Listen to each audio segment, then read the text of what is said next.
folks, this is Dana the Knows, the first and the only channel dedicated entirely to the obscure in olfaction, to the lesser known, to the long forgotten, or to the brand new items of perfumery that nobody has yet reviewed. So if you like this type of new information, if you like to hear about obscure juices, if you like to hear descriptions that are long and tedious and nerdy and spoken with an accent, then stick around. Make sure to follow.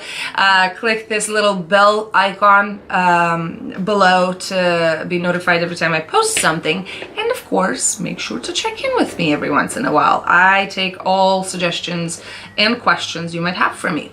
Now, I've been missing in action for a little bit, and that's for a variety of reasons. The more important of which being, one, I thought and still think that there's so many English-speaking reviewers out there doing a great job at staying on top of trends and new launches that, you know, I don't often have something extra to add to what they already produced.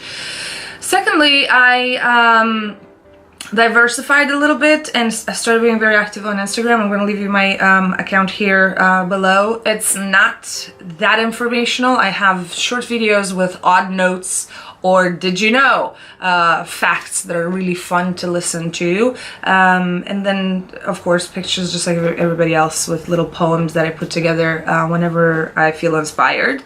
It's sometimes cheesy, but you know, cheesy is not always bad. But also, and last but not least, I've been growing and maintaining a very active and very hungry Romanian frag head community, for which there are not too many Romanian-speaking reviewers out there. So I felt, you know, I needed to fill the void a little bit and started producing a lot of content for my tribe, as I call them. So if you have any Romanian speaking friends who are also into perfumery, make sure to share my Romanian profile with them. I'm going to leave everything down here. I also have two news that I'm very proud of. One is I am the newest addition to the Saint Laurent contributor roster. Now, Saint Laurent is one of the most respected publications speaking about niche perfumery today, and everybody's writing there is a monster, sacred monster of, you know, fragrance journalism. I don't measure up, but I've been invited to contribute, and of course I said yes with a lot of joy. So my first production, my Fragrant Awakening, is already up, talking about the first niche that opened my appetite for special perfumery. And I will contribute regularly moving forward, so at least once a month. Keep your eyes out for my articles. That's for you out there who like to read rather than listen or watch something. Also, and this is something I'm smiling about because it was really fun, I was invited to participate in a special edition video by Sebastian Jara from Looking, Feeling, Smelling Great. I love him. I've been following him for a long time, and what we produced is not typical, for me at least, because it's lighthearted. It's categorization in a way that I don't normally do, but it was fun, and we vibed, and we clicked, and I believe he is planning to have more collaborations in the future. So I will leave the link to the video down here below. So give it an eye if you haven't already. And that's it. It's been a long introduction. Please forgive me. Let's move on to today's finding. So this house that I'm talking about, I will be talking about today, was launched very recently by a gentleman named Oliver Babic, who, as far as I know, is a badminton player, because, you know, that's the fun stories I like to tell usually. Now, this guy decided, just like all of us, to look for his signature perfume, right? And that's the beginning of the end for most of us who collect fragrance, because you keep testing and testing and testing and liking and buying and collecting and hoarding and loving it all. And then you get into the game more than, you know, focus on the end result or end game. So much so that the process of experimenting is becoming the scope in and of itself, and you forget that you're looking for a signature perfume. I think that's what happened with him, because he went through countless perfumeries. He started looking, hiring people to help him with the search. He even bought a lot of ingredients and took classes and tried to produce his own fragrance. And he flopped miserably. And that's when he realized, you know, if I'm a good Olympian and I play badminton, then that's what I probably should be doing. And he hired Cécile Zaroukian, who all of you know as being the nose behind a lot of Wermi fragrances. She also composed Masque Tango, or Tango from Masque Milano, and she was partly responsible with the relaunch and revolution that happened at the House of Fath a few years ago. She's a very talented perfumer. She's young, she's promising. She has a signature already, I believe, and had it for a while now. So she composed the fragrances that make the House of Bijon, or Bijon, depending on what language you grew up with. I have no idea how it's pronounced. I call it Bijon. It's a brand new house coming out of Germany. They only have 3 fragrances in their line, of which I own 2. Thanks to one of my Romanian followers who heard me mention it, who offered to purchase testers from me and instead gifted me with 2 full bottles. You know, the perks of doing this for a living, or not doing this for a living, I don't know. Anyway, it was a gift. It was a very, very welcome gift. One of them was a revelation, and the other one I recently got friendly with.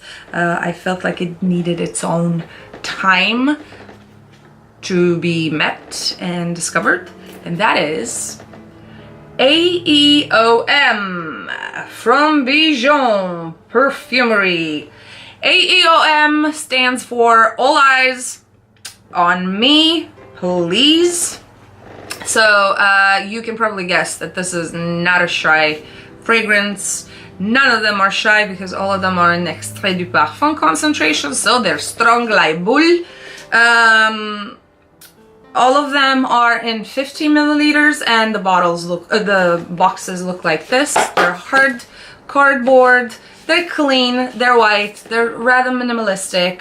I am not surprised to see this kind of visuals, because the guy is Dutch. If it is the badminton player, nobody knows who this Babik guy is. I'm guessing it's the badminton player, because nobody other than him, from all the Babiks I found on Facebook and LinkedIn and other places, I can't imagine anybody else would have the type of funds and time and I don't know, dedication to start a project like this. So I'm guessing it's the popular figure of the Babik badminton player, but I may be mistaken. If you know anything else, or if you discovered anything else, please let us know in comments, okay? So the packaging looks like this. It's good quality, somewhat Scandinavian design, clean, could be Biado, could be anything here. It opens like a bottle, but let me first show you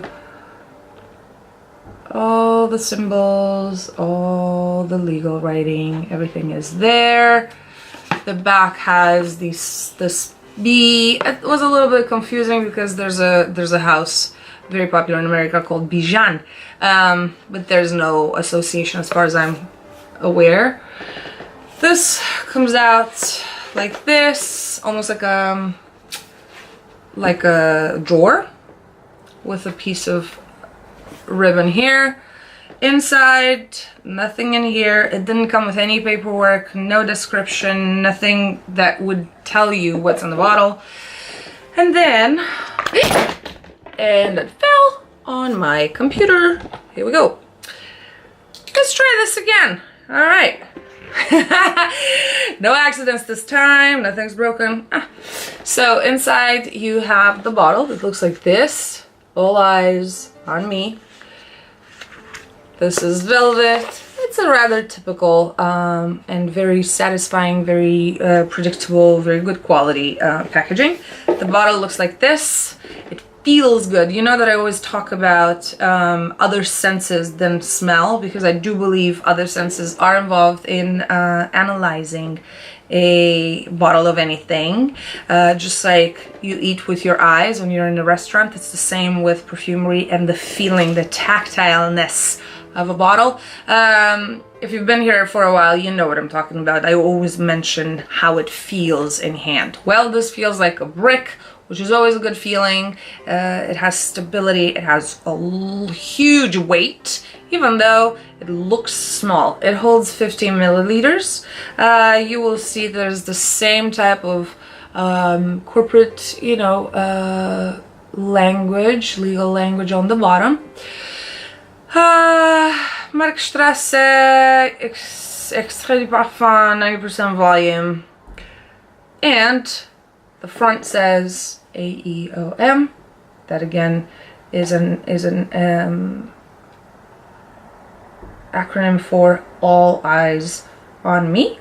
Extrait du parfum. On top of the bottle there is the same bee. And this is a magnetic cap that weighs, I don't know, that's probably 200, like 6 ounces, 7 ounces, 200 grams. Yeah, it's half a pound, 250. I mean, it's heavy, solid metal and heavy and boom, metallic. Now, I told you there are 3 juices in this line. The second one is Aura Sublime. I believe I found 2 reviews for it online, so I'm not going to tell you much about it. But what I can tell you is that the signature for the line, somewhat recognizable to Zaro Kian, is present in both, and I will be talking about this almost like Garlinade, but Zaro Kianade signature for this line, the Bijon Zaro Kianade, in a minute. Now, this is a vanilla centered fragrance. This is harder to place, which is why I like it so much. One could say that it's a rose. Sure, we can go with that. At the same time, if I were to place it somewhere stylistically, I would say it could very easily fall in the boozy category. It could easily fall in the oriental category, whatever that means nowadays. It could easily fall in the ambery category. It could easily fall in the spicy category. And it has some oud in it as well. So there you have it. It's all over the place. It gathers a lot of notes, and I will be talking about the ones that I know of, that I felt, and some of the ones they mention in the order in which they develop. First of all, you have to know that it opens not classically citrusy bright, although there is a brightness, there's a crispness there, but I'm not sure it's all citrus. There's bergamot. I smell a little bit of yuzu, very, very tiny quantity of yuzu. There's probably some sweet orange in there with the peel, so there's plenty of citrus to go around. However, there's a little bit of fresh sweet fruit that is a little bit fuzzy, and I'll tell you what I mean when I say that. If you've ever eaten fresh dates, or if you've ever eaten fresh rosehip fruit, you know, that you bite and the pulp inside either really has something furry like rosehip does, or is slightly, it dries your mouth. You go like this.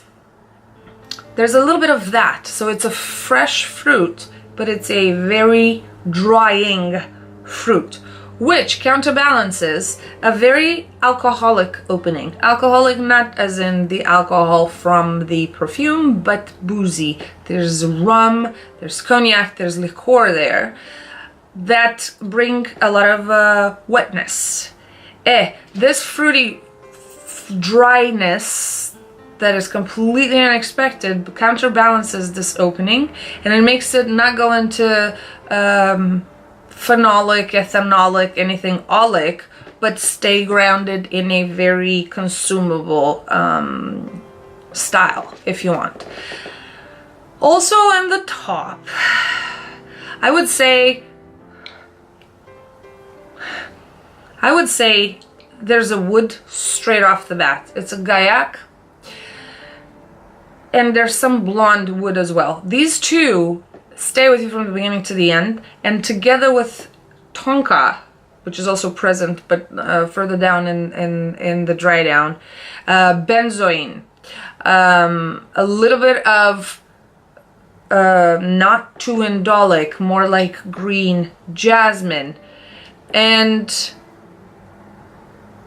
I would say some sandalwood. This to me represents the signature of the house. I felt it in the vanilla fragrance as well. I feel it here very specific. It's a specific combination that I find in both of them. I wouldn't venture to guess it's in the third. The third is called menthe froide, which means cold mint. So I would guess these are not as easily blendable in a minty fresh type of concoction, but who knows. These two for sure share this very, very particular type of mix. Now, in the middle, you have this Taif rose for sure. It's probably an absolute. I've smelt it in the same type of application in Mixada Bijon. It's a very particular type of application of rose that is frontal, but it's not a main character. It's like one of those passing characters in a movie that are so unlike what's around them that you notice them. You know, like a chicken that comes on the screen and then disappears. You remember it. Does it make with the rest? Maybe yes, maybe no. But it's so perfectly timed and so perfectly placed that it makes everything else better and memorable. It's that kind of application. It's not central stage. It is not built around rose, although you could call it, I guess, a rose fragrance. There is no hint of going towards Chypre at all. And I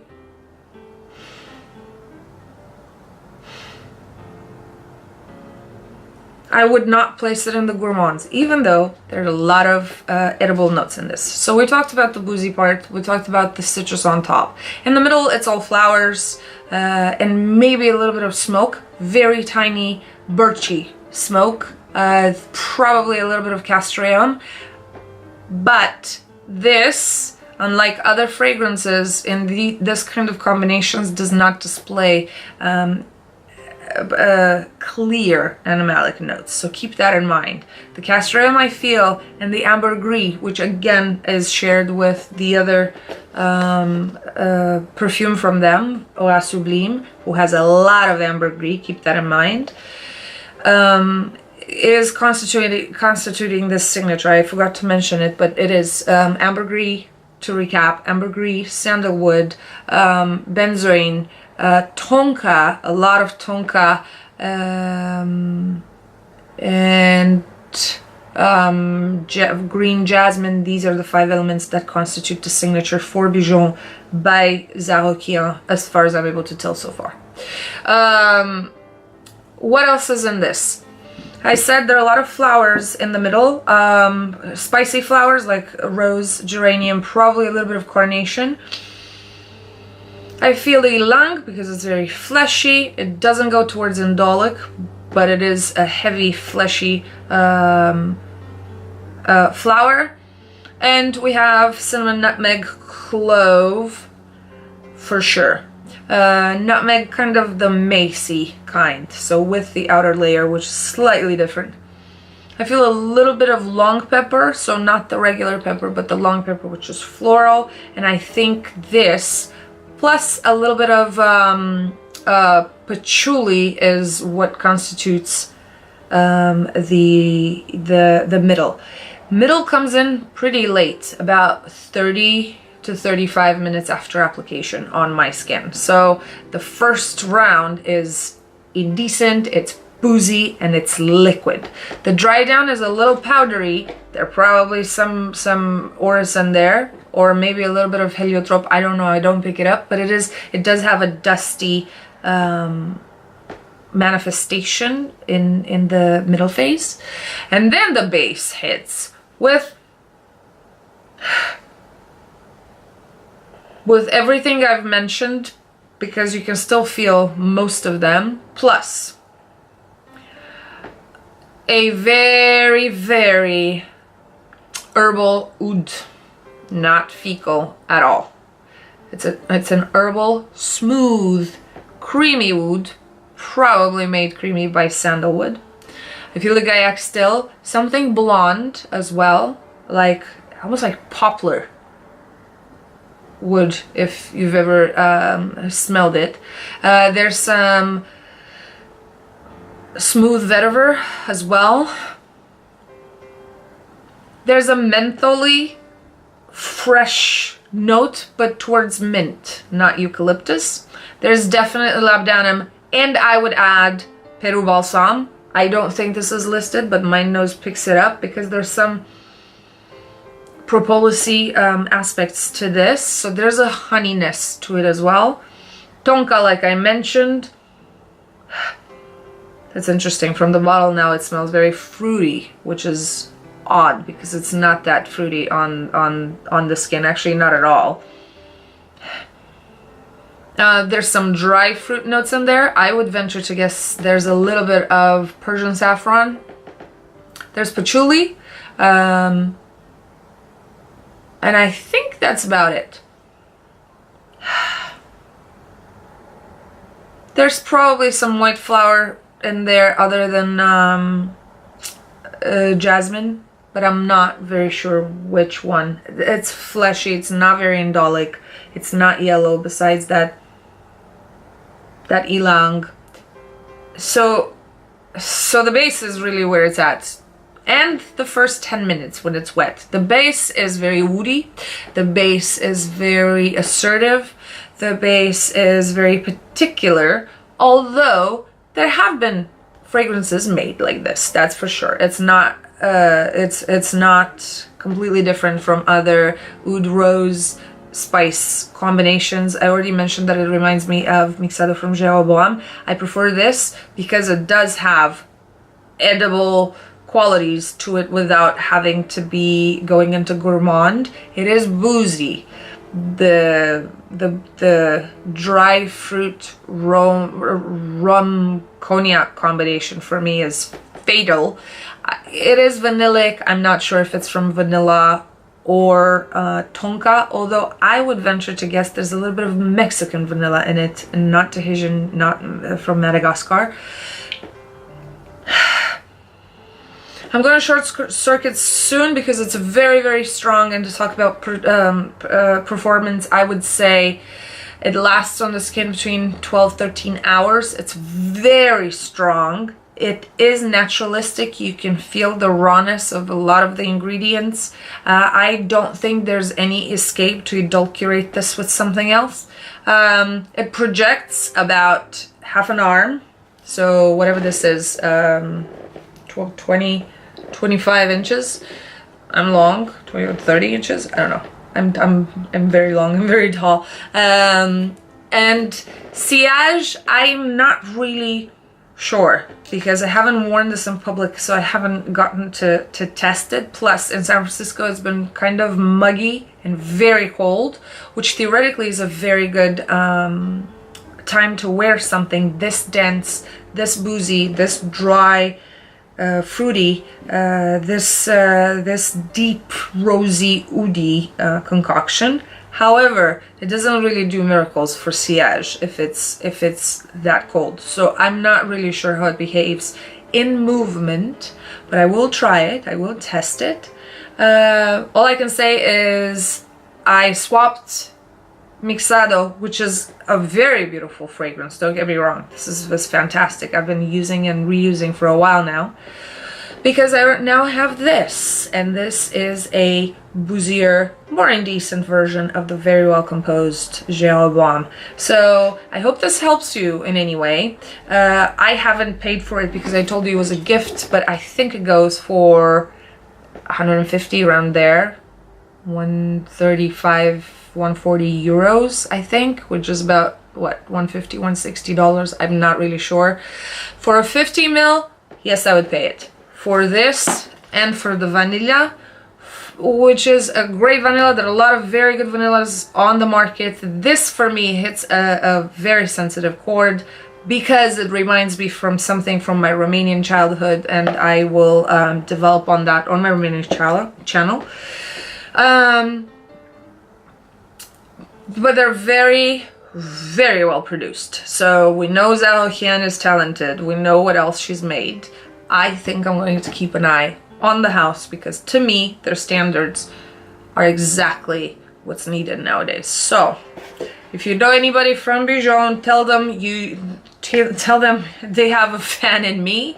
Tell them I am speaking about it, and tell them so far so good. They're doing a good job. So yep, that's it, folks. If again you like this type of reviews, if you like this type of personalities, because hey, personality, if you don't mind my bloopers, if you don't mind my accent, and if you don't get bored with infinite details on stuff, make sure to follow, make sure to like, comment, please. Let me know what you think about this fragrance, or if you got to test it maybe.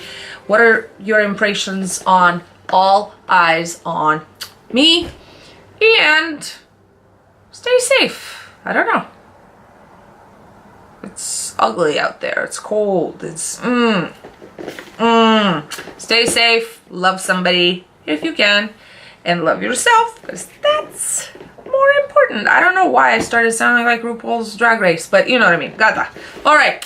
Kisses, and I will see you hopefully in a week.